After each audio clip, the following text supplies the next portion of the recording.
नमस्कार दोस्तों, मैं स्टूडेंट प्रोफेसर डॉक्टर अंतिमा आप सबका बहुत-बहुत स्वागत करती हूँ हमारे चैनल हिंदी नारी में।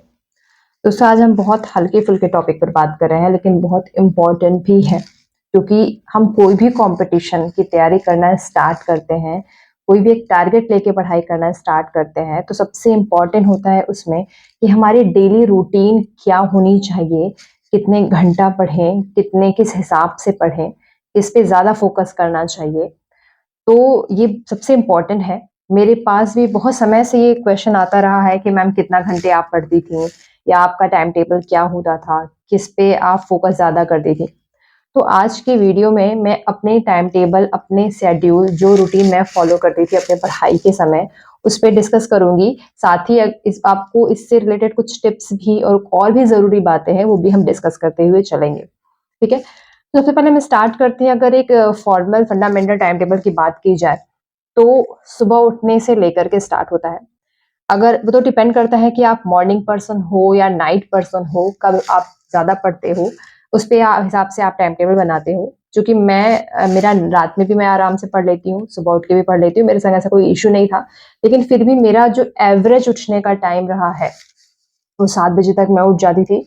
हाँ, अगर आप लेट नाइट पढ़ी हो तो कभी-कभार देर हो सकता है, लेकिन एक एवरेज टाइम है वो 7 बजे। 7 बजे उठने के बाद मैं 10 से 15 मिनट पहले अपने आप को खुद बूस्ट या रिचार्ज करना या फिर अपने से डिस्कशन करना, मेडिटेशन करना, जो भी आप कह सकते हो, वो हमेशा करती थी। उसके बाद से मैं 1 घंटा पढ़ाई करती थी, तुरंत। मतलब ऑन बेड ही मैं रहती थी, मैं अपनी किताब पास में रख कर के ही सोती थी। सुबह उठ के मैं 1 घंटा पढ़ाई करती थी। उसके बाद फिर उठ करके रिफ्रेश वगैरह हो के ब्रेकफास्ट वगैरह बनाने की तैयारी वैयारी होती थी। हम 8:30 से लेकर के साढ़े 10 बजे तक, 8:30 से साढ़े 10 बजे तक अपना पूरी दैनिक क्रिया, ब्रेकफास्ट सब निपटाने के बाद 10:30 बजे हम वापस से पढ़ने बैठ जाते थे। 10:30 से 1 ये कंटिन्यूअस हम पढ़ाई करते थे। इसमें आप चाहे तो पेपर वगैरह भी लगा सकते हो और डिस्कशन भी कर सकते हो, जो भी हो वो आपके हिसाब से है। मेरा जो शेड्यूल हुआ करता था वो फिर मैं 10:30 से 1 बजे तक पढ़ती थी। उसके बाद से फिर हम लंच की तैयारी करते थे क्योंकि पढ़ाई के पीरियड में बहुत ज़रूरी होता है 2 चीज़ों का ख़्याल रखना, एक तो आपका खाना, दूसरा आपका आराम। अगर आप लंबे समय तक कॉम्पिटिशन में बने रहना चाहते हैं, तो इन दोनों चीज़ों पे भी बहुत फ़ोकस करते हुए चलेगा। कभी-कभी ऐसा होता है ना कि हम अपने पढ़ाई के हिसाब से टाइम टेबल बनाते हैं, लेकिन मुझे ऐसा लगता है अगर आप अपने खाने और आराम के हिसाब से भी टाइम टेबल बनाओगे ना, तो एक अच्छा खासा टाइम आपके पढ़ने के लिए निकल जाता है। ठीक? तो आप वो उसको भी ज़रूर ध्यान रखें। तो 1 से बजे हम लगभग उठते थे और अपने लंच वगैरह की तैयारी करते थे। लंच वगैरह करने के साथ-साथ हम थोड़ा-सा ग्रुप डिस्कशन चूँकि लोगों के साथ रहती थी, तो हम एक ग्रुप डिस्कशन भी करते थे चिट-चैट भी कि हाँ, क्या पढ़ रहा है, क्या नहीं ज़रूरी है, एक-दूसरे से क्वेश्चन पूछना वगैरह भी इसी से में होता था।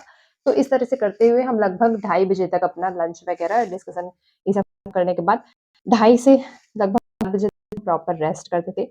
इस रेस्ट में आप कोई भी चीज़ कर सकते हैं, जैसे आपको कोई एक्टिविटी करनी हो या फिर कोई और आपका इंटरेस्ट हो, कुछ अलग से एकेडमिक से अलग आप कुछ पढ़ना-लिखना चाहते हैं, तो वो भी आप कर सकते हैं।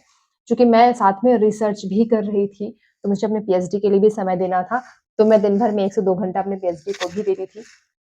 तो इस बीच में मैं थोड़ा-सा ये भी देख लिया करती थी कि मैं पीएचडी में क्या करूँ, क्या तैयारी है। तो उसके बाद से फिर हम 4 साढ़े 4 बजे तक प्रॉपर सब अपना काम खत्म करके 4:30 से साढ़े 6 वापस से पढ़ने बैठ जाते थे, ठीक? साढ़े 6 बजे के बाद हम फिर उठते हैं, रिफ्रेश होते थे और थोड़ा-सा शाम की इवनिंग की चाय, स्नैक्स जो भी हो, ये लेने के बाद ये सारा और अगर इस बीच में आपका कोई और इम्पोर्टेंट काम है, आपको कहीं बाहर जाना है, ये सारा भी आप कर सकते हैं। उसके बाद सब खत्म करते हुए हम 7:30 बजे तक वापस हर हालत में आ जाते थे और 7:30 से साढ़े 8 बजे तक की एक सिटिंग, 1 घंटे की सिटिंग ज़रूर हो जाती थी और इसमें भी हम अपनी पढ़ाई कर लेते। 8:30 बजे हम उठते थे और उसमें के बाद फिर ये डिनर वगैरह की तैयारी होती थी। डिनर वगैरह करते-करते ये साढ़े 9, साढ़े 10 हो जाता है। फिर साढ़े लगभग 10 बजे तक 10 बजे हम वापस से पढ़ने बैठ जाते थे और 10 से 12 की एक अच्छी सिटिंग फिर निकल आती थी और 12 बजे के बाद हम अमूमन 12 साढ़े 12 बजे तक सो जाते थे, ठीक?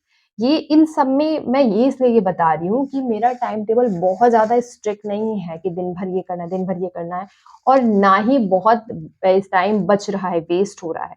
और अगर आप कैलकुलेशन करिए तो सब काम करते हुए भी आपके पास 6 से 7 8 घंटा है, जो आप अपनी पढ़ाई को दे सकते हो। यदि आप केवल पढ़ाई कर रहे हो, कोई जॉब में नहीं हो, केवल पढ़ाई एक लक्ष्य है, तैयारी करना ही है, तो आपके पास 7 से 8 घंटा है और 7 से 8 घंटा अगर आप रोज दे रहे हो तो सफिशिएंट है, उससे ज़्यादा की ज़रूरत नहीं होती है। मुझे लगता है 6 से 7 घंटा, मेरी जो एवरेज पढ़ाई हमेशा से रही है, वो 6 घंटा रही है। 6 घंटा हम पढ़ लेते थे सभी काम करते हुए तक। बीच में हर्डल्स सबके आते हैं, कुछ ना कुछ रुकावटें, बाधाएँ होती हैं, उन सबको अगर अलग कर दिया जाए कि तो एक एवरेज पढ़ाई डेली की होती है, वो 6 घंटा, 6 से 7 घंटा आराम से जाती है। और मुझे लगता है अगर आप किसी भी लक्ष्य की तैयारी कर रहे हो, तो 6 से 7 घंटा अगर आप दे रहे हो रोज़ ईमानदारी से, तो वो इनफ है। हाँ, जब धीरे-धीरे कॉम्पिटिशन और पास आता है या फिर आपकी कैपेसिटी और बढ़ने लगती है, टारगेट और क्लोज़ होता है, तो आप अपने सिटिंग आवर स्ट्रेटजी थोड़ी-थोड़ी चेंज करते रहते हो और आवर्स बढ़ाते रहते हो, ठीक? मैं ये कॉमन टाइम टेबल अपना बता रही हूँ, जो मैंने रेगुलर नॉर्मली फॉलो किया है, ठीक? इसके अलावा अगर मैं बताऊँ तो जब भी मैं पढ़ती थी, हमेशा मैं 2 टॉपिक को साथ लेके पढ़ती थी। ठीक, ऐसा मैंने कभी नहीं किया कि मैं 1 टॉपिक ही बस पढ़ रही हूँ। जैसे मैं अगर मेरा एक अपने सब्जेक्ट का एक टॉपिक उठाया, तो उसके साथ एक जीएस का टॉपिक उठाया। 2 टॉपिक को साथ लेकर के पढ़ी थी और ऐसा टारगेट बनाती थी कि लगभग दोनों साथ में खत्म हो। इससे ये होता है ना कि आप में मोनोटोनस नहीं होता है, आप बोर नहीं होते हैं, प्रेशर नहीं होता है, आपके दिमाग भी जो है वो थोड़ा-थोड़ा चेंज जब मिलता है, तो उस हिसाब से वो अपने आप को एडजस्ट करके भी चलता है, ठीक? इसके अलावा 10 दिन में 1 बार मैं रिवीज़न ज़रूर करती थी। 10 दिन में आपने क्या पढ़ा है आप उसको मैं रिवीज़न करती थी। उसके बाद मंथली जितना भी पढ़ा है, जो टारगेट मैंने बनाया है, उसको एक बार एनालिसिस करती थी, फिर उसको रिवीज़न करती थी। जो कि मेरी ऐसी आदत रही है कि मैं नोट्स नहीं बनाती हूँ, ये मेरी कमज़ोरी भी हो या फिर इसको आप मेरी पावर भी कह सकते हैं कि मैं नोट्स नहीं बनाती थी। मैं अपनी एक बेसिक किताब ले जो पढ़ती थी, उसमें ही मैं लिखा करती थी, उसी में ही मैं नोट्स पेज चिपका करके उसी में मैं अपना काम चलाती थी। मैं नोट्स में नहीं बनाती थी, लेकिन अगर आपको नोट्स बनाना है, तो ये भी एक इम्पोर्टेंट चीज़ है कि आप नोट्स बनाते हुए चलें और पहली बार कोई बुक पढ़ते हुए नोट्स ना बनाएँ। कम से कम 1 किताब पढ़ें, उसी की कोई दूसरी बुक अच्छी पढ़ें, जब आप उसके बाद आप नॉलेज हो जाए आपको, उसके बाद आप नोट्स बनाना स्टार्ट करिए, ठीक है? इसके अलावा जो इम्पोर्टेंट है कि डिस्कशन बहुत ज़रूरी है। आपका एक थोड़ा-सा एक ग्रुप होना चाहिए पढ़ने-लिखने का, जिससे आप उसमें डिस्कस कर सको। गाइडेंस अगर डिस्कशन ग्रुप नहीं भी है, अगर आप किसी का गाइडेंस है, तो वो गाइड कर सके, उसमें मिला कर के आप पढ़ सको। ये भी आप ज़रूरी होता है कि आपकी पढ़ाई को आगे करने के लिए, क्योंकि अगर आप अकेले पढ़ते हो, तो कुछ समय के लिए ठीक है, लेकिन शायद कुछ थोड़े दिन बाद बहुत बोरियत होने लगती है और प्रेशर हावी होने लगता है। लेकिन जब आप 4 लोगों से पूछते हो, डिस्कस करते हो, तो आपका आप थोड़ा-सा और कैपेसिटी है वो कहीं न कहीं और बूस्ट होती है। अगली बात मैं ये भी कहूँगी कि ह याद रखने के लिए नहीं पढ़ना चाहिए। हमारी आदत क्या है ना कि हम किताब उठाते हैं और उसको याद रखने से है कि अरे ये बहुत इम्पोर्टेंट है। पहली बार जब भी आप कोई बुक पढ़िए, तो बस पढ़ लेने के उद्देश्य से पढ़िए। आराम से समझने के लिए पढ़िए। दूसरी बार जब उस बुक को पढ़िए, तो ठीक से समझते हुए पढ़िए और पेन लेकर के हाथ में पढ़िए या फिर मार्कर जो भी लेके पढ़िए। तीसरी बार जब आप उस बुक को पढ़ते हैं, तो आप नोट्स बनाते हैं या याद करते हैं, जो भी आपका है।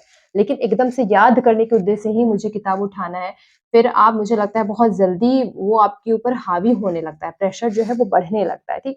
तो ये कुछ और भी ज़रूरी बातें थी जो मैं अपने समय करा करती थी रेगुलर, उसको अपने मेरे कॉम्पिटिशन को बनाए रखने के लिए मुझे काफ़ी हेल्प मिली थी। इसके अलावा ग्रुप डिस्कशन वगैरह एक-दूसरे से पूछना क्वेश्चन वगैरह, ये सारी चीज़ें तो कंटिन्यू होती रहती है। इसके साथ ही मैं एक बात और कहूँगी कि एग्ज़ाम में मेरा जो तुक्का लगाना बोलते हैं ना, वो बहुत अच्छा था, ठीक है?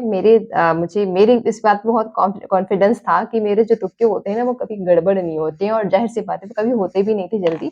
हाँ, लेकिन ये भी एक कोई बाय लक नहीं होता है, इसका भी एक आर्ट है, एक कुछ ट्रिक्स होते हैं जिस हिसाब से आप तुक्का लगाते हो। इस पर भी मैं ज़रूर बात करूँगी अपने अगले वीडियो में। अगर आप चाहते हैं कि मैं इस पे अगला वीडियो बनाऊँ, तो मुझे कमेंट और मेल ज़रूर करें। इसके अलावा अगर आपको खुद और भी कोई प्रश्न है, क्योंकि अब तक जितने मेरे पास प्रश्न आए हैं, उस हिसाब से मैंने ये वीडियो बनाया, उसके हिसाब से आपको जवाब दिए हैं। इसके अलावा अगर आपके कोई प्रश्न हैं अपने शेड्यूल, अपने टाइम टेबल से रिलेटेड, अपने कुछ कन्फ्यूज़न से रिलेटेड, तो मुझे कमेंट सेक्शन या मेल में ज़रूर भेजें। मेरी कोशिश रहेगी कि मैं आपको में से ज़्यादा से ज़्यादा का जो जवाब है, वो दे सकूँ, ठीक है? आप सभी को तैयारी की ढेर सारी शुभकामनाएँ, लगे रहो, जॉब ज़रूर मिलेगी। शुक्रिया।